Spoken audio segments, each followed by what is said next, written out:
저는 오늘 여호와께 엽주다라는 제목을 가지고 함께 말씀을 나누고자 합니다. 하나님의 말씀 사사기 1장 1절에서 2절에 있는 말씀입니다. 제가 읽겠습니다. 여호수아가 죽은 후에 이스라엘 자손이 여호와께 여쭈어 이르되 우리 가운데 누가 먼저 올라가서 가나안 족속과 싸우리까? 여호와께서 이르시되 유다가 올라갈지니라. 보라, 내가 이 땅을 그의 손에 넘겨 주었노라 하시니라. 자, 오늘 본문의 말씀을 보면 이스라엘 상황을 가장 잘 나타내는 그 문구가 있습니다. 혹시 어딘지 아십니까? 찾으셨나요? 네, 맞습니다. 네, 여호수아가 죽은 후에입니다. 사실 이것이 우리에게는 크게 와닿지는 않습니다. 한 사람이 죽었네? 아니면 이스라엘 영적 지도자가 죽었구나. 우리는 이 정도로밖에 인식되지 않죠. 하지만 이스라엘에게 있어서 이 지도자의 역할은 너무나 중요했습니다. 한 가지 예를 들어볼까요? 출애굽 과정을 한번 생각해 보겠습니다. 하나님께서는 아브라함에게 한 언약의 말씀을 주셨습니다. 창세기 15장 13절이에요. 너는 반드시 알라. 내 자손이 이방에서 객이 되어 그들을 섬기겠고 그들은 400년 동안 내 자손을 괴롭게 하리니. 이 언약이 그대로 이루어집니다. 이스라엘 백성들이 애굽의 객이 되었습니다. 종이 되었습니다. 괴롭힘을 당하죠. 몇 년 동안요? 400년 동안요. 이 400년이라는 시간은 결코 무시할 수 없는 시간입니다. 400년이라고 생각하면 적어도 4세대가 지나야 돼요. 4세대가 지나든지 아니면 5세대, 또 많게는 6세대가 지나야만이 이 시간이 흘러간다는 것입니다. 출애굽 당시를 생각해보면 출애굽 당시 그 이스라엘 사람들을 보면 어떤 상태였냐면 자유였던 몸이었다가 종이 된 사람들이 아니라 내가 태어나 보니 뭐 하고 있는 거예요? 종인 거예요. 내가 태어나 보니 내 아버지가 종인 거예요. 내가 태어나 보니 내 할아버지가 종인 거예요. 우리의 삶은 원래부터 이렇게 힘들게 사는 거구나. 아니, 원래부터 이렇게 어렵게 사는구나. 아니, 원래부터 고통을 당하며 사는 것이 오늘 우리 가족의, 아니, 내가 사는 현실이구나라는 것을 깨달아야만 했던 그런 시대였습니다. 그래서 광야를 지날 때 불평불만이 많았죠. 왜요? 종이었을 때가 더 편했던 거예요. 아무튼 이러한 백성을 이끌고 출애굽을 시작한 것이었습니다. 이 쉬웠을까요? 어려웠을까요? 우리가 성경 아는 것처럼 힘들었습니다. 말도 안 되는 일이었지만 하나님의 섭리로 그들을 출애굽시키시죠. 그런 지도자의 삶은 어땠을까요? 하나님의 뜻을 백성에게 전할 뿐만 아니라 또 그들의 잘못된 것을 경고합니다. 또 바른 방향으로 이끌기 위해서 노력하죠. 또 불평불만까지 다 듣고 해결하기에 노력하죠. 그뿐만 아니라 그들의 죄의 문제를 해결을 위해서 자신의 이름을 생명책에서 지어달라는 그런 백성을 향해서 애정을 가진 모세의 모습을 우리가 볼 수 있습니다. 또 모세에 이어서 지도자가 되었던 여호수아도 마찬가지입니다. 그에게도 하나의 사명이 있었죠. 출애굽의 최종 목적지인 적과 꿀이 흐르는 땅으로 그들을 인도해야 했습니다. 거기에 끝나는 게 아니라 땅을 배분해야 됐어요. 오늘날도 땅 문제가 굉장히 중요한 이슈인 것처럼 이때도 마찬가지였습니다. 땅이 중요했습니다. 땅을 적절하게 잘 배분해야 되는 사명이 그에게 있었습니다. 여호수아는 그 일을 잘 해냅니다. 가나안에 이미 존재하고 있던 가나안 동맹체를 해체시키고 각 지파에게 땅을 배분합니다. 그리고 성경은 이것에 대해서 이렇게 평가합니다.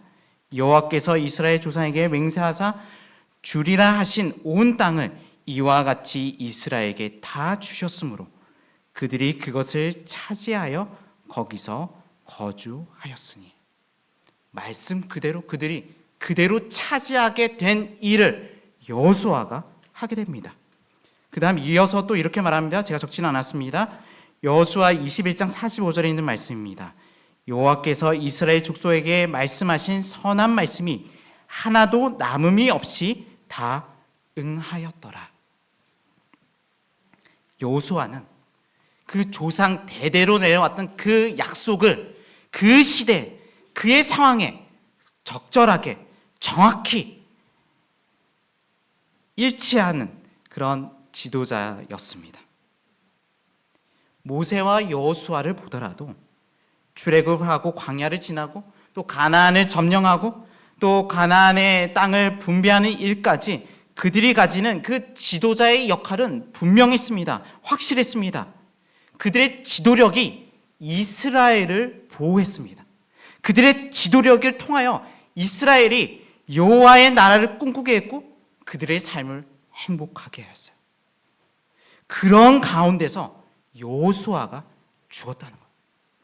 분명히 그 다음 이어서 지도자가 선택되어야 했지만 그들에게는 지도자가 없었습니다. 이전까지 그들의 지도자는 분명히 있었습니다. 그들의 역할이 분명히 있었고 그들을 통해서 그들은 행복했고 그들을 통해서 하나님을 경험했고 그들을 통해서 그들은 복을 얻는 것을 경험했습니다. 근데 지도자가 없는 거예요. 여호수아가 죽은 후에라는 이 표현은 그들에게는 말할 수 없는 상실감이 있었습니다. 또 앞으로 그들이 어떻게 해야 될지에 대한 막막함과 두려움이 있었다라는 사실입니다. 여러분, 변곡점을 아시나요? 변곡점? 네. 이 변곡점은 곡선이 오목에서 볼록으로 변하는 그 지점을 말합니다. 또 반대로 볼록에서 오목으로 변하는 그 지점을 얘기해요. 굴곡의 방향이 바뀌는 지점을 말합니다. 자, 문제 드리겠습니다. 변곡점이 어딜까요? 1번, 2번, 3번, 4번. 네. 네, 정답은 다입니다. 1번, 2번, 3번, 4번. 그게 굴곡, 그게 변곡점이에요. 이 변곡점은 마이너스에서 플러스로 전환되는 바로 그 점, 아니면 플러스에서 마이너스로 바뀌는 바로 그 점이 변곡점이라는 사실이에요. 우리가 변곡점 지점을 뭐 수학적으로 딱 지정하는 것은 쉽지만 우리의 삶에서 아니면 나의 어떤 일생 가운데서 변곡점이라고 딱 짚기에는 뭐 쉽지는 않을 수 있고 또 쉬울 수는 있습니다. 하지만 중요한 것은 그 변곡점이 변화를 시작하는 그 시작점이라는 사실입니다. 여호수아가 죽은 후에라는 이 말은 이스라엘에게 있어 하나의 변곡점의 순간이었습니다. 그들이 이 시점을 어떻게 받아들이냐에 따라서 그들의 삶의 방향이 완전히 변화될 수 있는 바로 그 지점이었다라는 사실입니다. 오늘 우리의 삶에도 변곡점이 있습니다. 이것은 다 다릅니다. 때로는 우리 학생들에게 있어서는 이게 학년이 올라가는 그 시점이 될 수 있습니다. 중학교에서 고등학교, 고등학교, 대학교, 대학에서 직장인, 또 다른 이에게는 어떤 책 한 권이 될 수도 있습니다. 또 다른 사람에게 어떤 한 사람의 만남이 될 수 있습니다. 또 결혼이 될 수 있죠. 또 어떠한 여행이 될 수 있습니다. 때로는 신앙의 어느 한 순간이 될 수 있습니다. 우린 찰나 그 변곡점이 누구에게나 다 있습니다. 이 변곡점에서 우리는 무엇을 하냐는 거예요. 그 변곡점의 순간에서 우리는 어떤 일을 하냐는 거예요. 우리는 변곡점의 그 순간에서 내가 누구의 뜻대로 이것을 하냐, 누구의 의지를 가지고 하냐에 따라서 우리의 삶은 변화하기 시작한다는 것입니다. 그 변곡점의 그 순간에서 이것은 여호와께 엽주는 것이었습니다. 본문의 말씀이죠. 하나님께서는 이스라엘에게 이렇게 말씀하셨습니다. 여호와께서 이르시되 유다가 올라갈지니라. 이 전쟁의 결과는 확실했습니다. 여호와께 여쭈었을 때 여호와께서 이르셨습니다. 그리고 그대로 행했습니다. 그때 유다 지파가 승리했죠. 저는 이 말씀을 보면서 무엇이 유다 지파를 전쟁에서 이길 수 있게 하였는가를 생각했습니다. 근데 이 생각은 굉장히 쉽습니다. 굉장히 간단합니다. 전쟁의 외적인 요소가 아니라 승리의 비결은 여호와께 여쭈었을 때였습니다. 여호와께 여쭈었을 때, 말씀대로 갔을 때 거기엔 승리가 있었습니다. 우리가 전쟁을 생각합니다. 전쟁의 일반적인 관점이 있습니다. 일반적인 관점으로 봤을 때 여호와께 여쭙고 말씀대로 순종하는 것은 전쟁에서 이길 수 있는 요소가 아니에요. 하지만 오늘 성경 말씀에서는 그것이 승리가 되었음을 말씀하고 있습니다. 저는 오늘 여호수아가 죽은 후에 그들이 했던 여호와께 엽주다의 의미를 한번 살펴보고자 합니다. 왜냐하면 이스라엘이 여호와께 엽줌으로 승리했던 것처럼 그 승리가 하루하루의 삶의 승리가, 아니면 영적인 삶의 승리가, 아니면 영원한 삶의 승리가 오늘 우리에게 필요하기 때문입니다. 여호와께 엽주는 의미 첫 번째는 하나님의 뜻을 알고자 하는 목적이었습니다. 여호수아가 죽기 전에 각 지파에게 가나안 땅을 배분합니다. 가나안의 모든 정복이 끝났기 때문이 아니라 이제는 각 지파가 그들이 받은 땅들을 차지하고 각 지파의 힘으로 아직 남아있는 그 가나안인들을 쫓아내야 되는 시간이 왔기 때문입니다. 여호수아가 죽은 후에 이스라엘 백성들은 이 일을 해야 됐습니다. 근데 확신이 되지 않는 거예요. 그래서 이스라엘 백성이 하나님께 엽주습니다. 그리고 하나님께서는 이스라엘에게 하나님의 뜻을 전달합니다. 하나님께 엽준다는 것의 의미가 무엇일까를 좀 생각하게 되었습니다. 하나님께 엽준다. 하나님께 엽준다. 이 엽줌의 핵심은 하나님께 엽줌을 통해서 하나님의 뜻을 찾았다라는 것입니다. 이스라엘 백성들에게 있어서 중요한 것은 나의 삶이, 지금 내가 하고자 하는 이 행동이 하나님의 뜻이었는가에 그들의 관심이 있었습니다. 그들을 보호해주고 하나님의 뜻을 전해줄 지도자가 더 이상 없는 이 순간 그들이 첫 번째 했던 것은 하나님께 엽주는 것이었습니다. 하나님의 뜻을 묻는 것이었습니다. 왜냐하면 그들은 선택된 민족이었기 때문입니다. 우리는 하나님의 뜻을 알고 있습니까? 하나님의 뜻을 구하며 살아가고 있습니까? 매일매일 순간순간 하나님의 뜻을 구하며 우리는 살아가고 있습니까? 하나님의 백성이라고 말하는, 또 하나님의 남은 무리라고 말하는 오늘 우리는 하나님의 뜻을 구하며 살아가고 있습니까? 어느 한 사람이 있었습니다. 이 사람은 하나님이 나에게 향한 그 하나님의 뜻을 알고 싶었어요. 그래서 부지런히 하나님의 뜻을 아는 여러 가지 방법을 사용해서 하나님의 뜻을 찾기 위해 노력합니다. 근데 아무리 생각해도, 아무리 기다려도 하나님이 말씀하시지 않는 거예요. 근데 그때 어느 누군가 성경책을 이렇게 하다가 딱 펼쳐서 봤더니 어떤 말씀이 눈에 들어왔고 그 말씀에 따라 행했더니 정말 잘 됐다는 이야기를 듣게 됩니다. 그래서 이 사람도 하나님의 뜻을 듣기를 너무나 원했습니다. 그래서 이 방법을 사용하기로 합니다. 조용한 시간, 경건한 마음으로 하나님, 지금 저에게 하나님의 뜻을 전해주세요 라고 기도하는 마음으로 성경책을 펼쳤습니다. 첫 번째 그가 펼친 구절은 이것이었습니다. 유다가 물러가서 스스로 목매어 죽은지라. 좀 당황했습니다. 마음은 너무나 간절한데, 너무나 하나님의 뜻을 알고 싶은데, 너무나 간절한데 기도하며 펼쳤는데 첫 성경 구절이 이것이었어요. 다시 성경절을 펼쳤습니다. 두 번째 펼친 성경절은 이것이었습니다. 가서 너도 이와 같이 하라.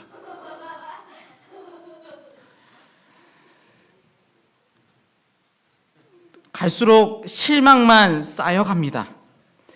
그러면서 드는 생각은 하나님은 자살을 계획하지 않는다는 확신이 있었습니다. 그러기에 이것은 아닐 거야 안도하면서 세 번째 성경절을 펼쳤습니다. 세 번째 성경 구절은 바로 이것이었습니다. 내 하는 일을 속히 하라. 때로는 우리가 이와 비슷한 방법으로 하나님의 뜻을 알고 싶어요. 하나님의 뜻을 알고 싶어 때로는 하나님을 코너로 몰 때가 있습니다. 코너로 몰아넣고 하나님 주세요라고 이야기할 때가 있습니다. 때로는 하나님께 양자택일을 선택해 달라고 합니다. 하나님이 이거 아니면 요겁니다. 예스 아니요 요 노예요. 이 두 가지를 가지고 또 하나님께 또 이렇게 푸시하기도 합니다. 때로는 제비뽑기를 통하여 하나님의 뜻을 알고 싶어 하죠. 근데 저는 이 방법의 잘잘못을 말씀드리고 싶지 않습니다. 왜냐하면 하나님은 각 사람마다, 각 사람의 형편마다 하나님의 놀라운 방법으로 그 뜻을 전하시기 때문입니다. 근데 오늘 본문을 보면 우리가 하나님의 뜻을 알 수 있는 그 방법에 대한 힌트가 있습니다. 1절에서 이스라엘 자손이 여호와께 여쭈어 이르되라고 말합니다. 그리고 2절에선 여호와께서 이르시되라고 말하죠. 물음에 하나님은 답하셨습니다. 묻기도 하고 질문도 했다는 사실입니다. 이 모습은 하나님과 이스라엘 백성의 인격적인 그 관계 속에서 하나님의 뜻을 알아갔다라는 뜻입니다. 우리는 하나님의 뜻을 알기 위해 하나님과 인격적인 관계를 맺어야 한다는 사실을 말씀해 주고 있습니다. 매일매일 드리는 기도 가운데서, 매일매일 있는 말씀 가운데서 하나님과의 인격적인 그런 관계 속에서 하나님의 뜻을 찾게 되시길 바랍니다. 여기서 질문 하나 드리겠습니다. 사사기 1장에서 이스라엘 자손이 여호와께 몇 번 정도 여쭈었을까요? 몇 번 정도 여쭈으면 그분과 나 사이에 좀 진짜 이 사람, 이 하나님은 찐이야. 아니 진짜 이분은 나하고 진짜 친한 친구야. 진짜 하나님은 나의 하나님이야. 라고 맺혀질 수 있을까요? 몇 번 정도 하면 될까요?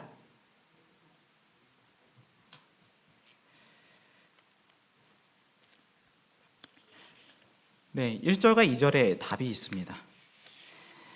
사실 이 사건의 정확한 연대는 모릅니다. 하지만 그 연대를 대략 짚으라면 BC 1400년에서 1050년 그 사이에 이 사건이 있었어요. 이 사건이 일어납니다. 유대지파와 시므온 지파가 함께 가나안 족속과 브리스 족속 1만 명을 베고 아도니 벳색, 바로 그 왕을 죽이는 사건이 딱 한 번 있었습니다. 그러니까 BC 1400년과 1050년 그 사이에 분명히 어느 날 한 날에 분명히 있었습니다. 우리가 볼 때는 이것이 딱 한 번 했다라고 생각이 되지만 성경 이 사사기 1장 1절과 2절에 나오는 이 말씀에서는 이스라엘 자손이 여호와께 여쭙는 것, 여호와께서 이르시되 이것은 단 1회로 한정하고 있지 않다는 사실이에요. 이스라엘 자손이 여호와께 여쭈어 이르되 이 말을 원문에서는 미완료로 표현하고 있다는 거예요. 다시 말해서 한 점에 있는 사건, 일회성으로 끝나는 하나님께 여쭙는 그 하나의 사건이 아니라 계속해서 지금까지 그 이상이라도 계속해서 그들이 여호와께 여쭈었다는 사실입니다. 하나님의 대답은요? 그들이 한 번 여쭈었으니 하나님 한 번만 대답하셨을까요? 아니요. 여호와께서 이르시되, 이것도 마찬가지예요. 여호와께서 이르신 것도 단순히 그들이 한 번 여쭈 내가 한 번 대답하고 너 두 번 했는데 두 번 대답하고 이것으로 끝난 것이 아니라 그들이 날마다 여쭈었을 때 여호와께서도 날마다 그들에게 이르셨다라는 사실입니다. 이스라엘과 여호와의 관계가 날마다 이루어졌던 것처럼 오늘 우리 역시도 하나님과 우리의 관계가 날마다 이루어져야 됨을 말씀하고 있습니다. 이스라엘 백성은 날마다 그분의 뜻을 찾았어요. 날마다 그분의 뜻을 찾을 때 여호와께서는 날마다 그들에게 이르셨고 그들이 그 말씀에 따라 갔을 때 그들은 승리를 거둘 수 있었습니다. 저희도 마찬가지죠. 날마다 여호와께 여쭈는 일을 통해서 날마다 우리에게 말씀하시는 말씀을 듣고 그 말씀을 듣고 우리가 나갔을 때 날마다 승리할 수 있는 것이 바로 오늘의 본문에서 하고 있는 말씀입니다. 하나님의 뜻을 찾기 위해 날마다 여호와께 여쭙게 되는 우리 모두가 되길 바랍니다. 두 번째, 여호와께 여쭈는 의미 두 번째는 이미 예정된 승리를 얻기 위해서입니다. 이스라엘이 여호와께 여쭈었을 때 하나님의 대답은 이것이었죠. 2절 동일한 말씀입니다. 여호와께서 이르시되 유다가 올라갈지니라. 보라, 내가 이 땅을 그의 손에 넘겨 주었노라. 아직 싸우기 전입니다. 하지만 하나님께서는 이미 승리를 확정해 주셨다는 거예요. 그리고 유다 지파가 올라갑니다. 사사기 1장 4절 5절에 있는 말씀입니다. 유다가 올라가매 여호와께서 가나안 족속과 브리스 족속을 그들 손에 넘겨주시니 그들이 벳색에서 10,000명을 죽이고 또 벳색에서 아도니 벳색을 만나 그와 싸워서 가나안 족속과 브리스 족속을 죽이니. 전쟁의 결과는 너무 뻔한 결과였습니다. 사사기 1장에 나오는 이 전쟁의 승패는 어디서 결정되었을까요? 이스라엘이 이길지, 이스라엘 유다가 이길지, 아니면 그 가나안 족속이 이길지, 이 전쟁의 행방, 이 전쟁의 그 승리의 결정은 어디에서 결정되었습니까? 싸울 때가 아니에요. 여호와께 엽주는 그 장소, 여호와께 엽주는 그 시간에 이미 결정되었다라는 사실입니다. 우리가 잘 아는 것은 승리의 원인은 환경과 상황에 따른 적절한 전술 전략이 아니었어요. 또 잘 훈련된 병사들도 아니었습니다. 또 용맹한 그 장수들도 아니었습니다. 또 강력한 무기 체계도 아니었습니다. 우수한 보급품, 군대에 충만한 사기도 아니었습니다. 전쟁의 승리는 전쟁과 전혀 상관없는 바로 밀실에서 이루어졌다라는 사실입니다. 우리는 매일매일의 삶에서 승리를 경험하고 있습니까? 하나님을 믿는 것이, 내가 이 세상에서 그리스도로 산다는 것이 정말 행복하고 즐거운 일이 되고 있습니까? 며칠 전에 어떤 하루 일과를 진행하는데 안 되더라고요. 뭘 해도 안 되더라고요. 차를 몰고 가는데도 무슨 일이 계속 생기더라고요. 또 배고파가지고 식당에 들어갔는데 오늘은 안 한대요. 뭘 해도 안 되는 날은 그렇게 안 돼요. 그때마다 내 마음에 드는 감정은 참 씁쓸합니다. 그때마다 드는 건 뭐냐면, 때론 내 감정이, 때론 이 사건이, 때론 작은 이 하루가 나의 삶을 어떻게 보면 좀 패배자로 만드는 느낌이 들어요. 또 어느 때는 뭘 해도 잘 됩니다. 조금만 해도 잘해요. 이렇게 돼도 되나 싶을 정도 너무 잘 돼갈 때 있어요. 그러면 기분이 너무 좋아요. 근데 우리의 행복의 기준이 비교에 있죠. 어른들도 마찬가지고 학생들도 마찬가지인 것 같아요. 학생들에 있어도 성적 잘 맞다 그러면 오 그래요. 또 누구 어느 대학 갔다 오면 오 그럽니다. 좋아합니다. 이스라엘 백성들의 행복, 그들의 승리를 보면 그게 아니에요. 이겼기 때문에 그들이 행복한 게 아니에요. 하나님의 관계에서 그 승리, 그 행복을 이미 보장받았다는 거예요. 우리의 승리는 잘됨에 있지 않고 여호와께 여쭌에 있음을 기억하게 되시길 바랍니다. 매일의 승리는 오늘 하루가 잘 풀렸다는 것에 있지 않아요. 하루를 시작하기 전 짧은 시간이더라도 하나님께 드리는 기도에 있음을 기억하게 되시기 바랍니다. 때로는 하루가 좌절할 수 있습니다. 사람에 치일 수 있습니다. 일에 치일 수 있어요. 아무것도 되지 않는 날이 될 수가 있습니다. 하지만 그 하루 시작 전에 하나님의 말씀을 들었다면, 하나님의 뜻을 내가 오늘 받들었다면 그날 역시도 승리를 향한 변곡점이 시작되었음을 기억하게 되시길 바랍니다. 네, 여호와께 엽주는 세 번째는 하나님을 경험하기 위해서입니다. 우리 그리스도인들이 신앙을 하면서 할 수 있는 최고의 경험은 무엇일까요? 저는 저 개인적으로 이것이 아닐까라는 생각을 하게 됩니다. 욥기서 42장 5절에 있는 말씀인데요. 내가 주께 대하여 귀로 듣기만 하였사오나 이제는 눈으로 주를 배움나이다. 욥이 모든 재난의 과정을 걸치면서 또 변론의 과정을 걸치면서 그가 마지막에 한 고백이죠. 내가 주께 대하여 귀로만 들었다. 이 말은 우리가 잘 아는 대로 하나님에 대해서 소식으로만 들은 거예요.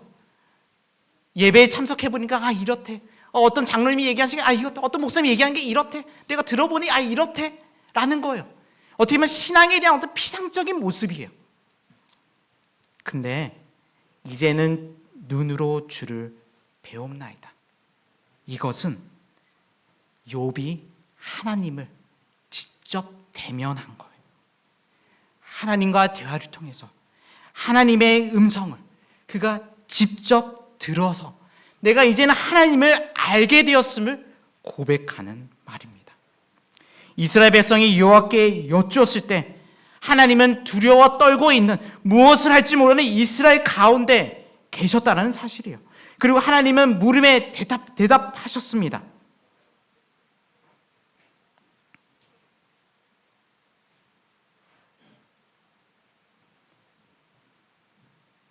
여기서 하나님은 끝나지 않습니다. 그냥 너가 엿주는 것에 내가 대답하고 그걸 끝나는 그것으로 끝나는 것이 아니라 하나님은 더 이상의 것을 하셨습니다. 4절입니다. 사사기 1장 4절입니다. 유다가 올라가매 여호와께서 가나안 족속과 브리스 족속을 그의 손에 넘겨주시니 그들이 벳색에서 1만 명을 죽이고. 여기서 하나님의 모습을 보시기 바랍니다. 하나님은 어디 계십니까? 이스라엘에 말하는 그 자리에 계셨습니까? 이스라엘이 말했던 그 곳에 그냥 계셨습니까? 아니요. 하나님은 여호와 하나님은 유다 지파가 전쟁하기 위하여 올라갔던 그 곳에 같이 계셨다는 거예요. 같이 계셨던 것뿐만 아니라 여호와께서 주도적으로 그 전쟁을 이끌고 계셨다라는 사실입니다. 이스라엘 백성이 여쭌을 통하여 경험한 것은 하나님은 어디든지 함께 하신다는 것입니다. 나의 상황과 나의 형편에 따라 바뀌는 하나님이 아니라 언제나 나와 늘 함께 하시는 하나님을 경험했다라는 것입니다. 또한 하나님께서는 전쟁에 대한 확정의 말씀을 주신 것뿐만 아니라 이스라엘 백성 가운데 일하심을 통하여 전쟁을 끝내셨습니다. 우리는 인생의 변곡점을 늘 경험합니다. 희노애락이 우리의 삶을 지배합니다. 또 환경이 바뀌고 또 형편은 바뀌지만 그 가운데서 바뀌지 않는 것이 있는데 그것은 바로 하나님이십니다. 이스라엘 백성에게 함께 하셨다면 오늘 우리와도 함께 하십니다. 이스라엘 백성이 여쭈었을 때 그들에게 이르셨다면 오늘 우리가 부르짖는 그 대답에도 응답하시는 하나님이심을 기억하게 되시기 바랍니다. 그들에게 승리를 주셨다면 오늘 우리에게도 동일한 승리를 주심을 기억하게 되시기 바랍니다. 하나님의 여호와께 여쭌다는 것은 그분의 뜻을 행하는 것입니다. 여호와께 여쭌다는 것은 일상에서의 승리뿐만 아니라 영원한 영생의 승리도 쟁취할 수 있다라는 것입니다. 여쭌다는 것은 나의 삶에서 하나님을 경험한다는 것입니다. 우리의 매일 삶 가운데 주님을 경험함으로 우리의 삶이 주 안에서 승리하며 행복한 삶을 살게 되시길 바라면서 말씀을 줄이겠습니다.